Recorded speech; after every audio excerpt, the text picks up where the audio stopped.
Infodrom začenjamo na polotoku, o katerem trenutno pri nas in po svetu največ govorimo in poročamo. Na Krimu. Prebivalci polotoka Krim, ki je zdaj še del ozemlja Ukrajine, so se na glasovanju odločili, da se želijo priključiti Rusiji. Ruski politiki in prebivalci Krima so z izidom zadovoljni. Mnogi politiki po svetu pa so prepričani, da je glasovanje o tem v nasprotju z mednarodnimi zakoni, zato ga ne bodo priznali. Polotok Krim že več kot 60 let ozemeljsko spada k Ukrajini, a je samostojna republika znotraj nje in ima tudi svoje vodstvo in parlament.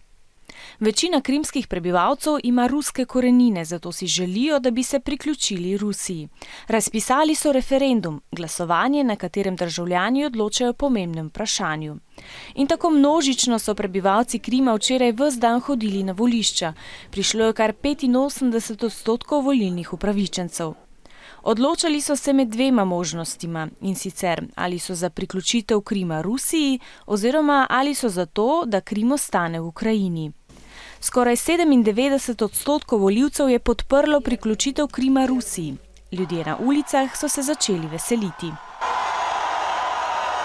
Vesel pa je tudi ruski predsednik Putin, ki pravi, da bo Rusija spoštovala voljo krimskega prebivalstva. Meni, da imajo ljudje pravico sami odločati o tem, v kateri državi bodo živeli.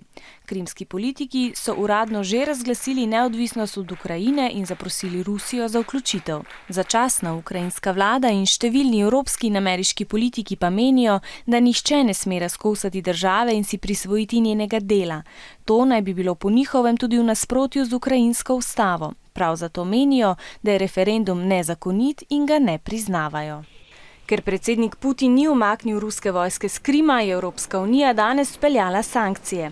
21 ruskim in ukrajinskim predstavnikom so prepovedali potovanje v unijo in jim omejili dostop do njihovega premoženja.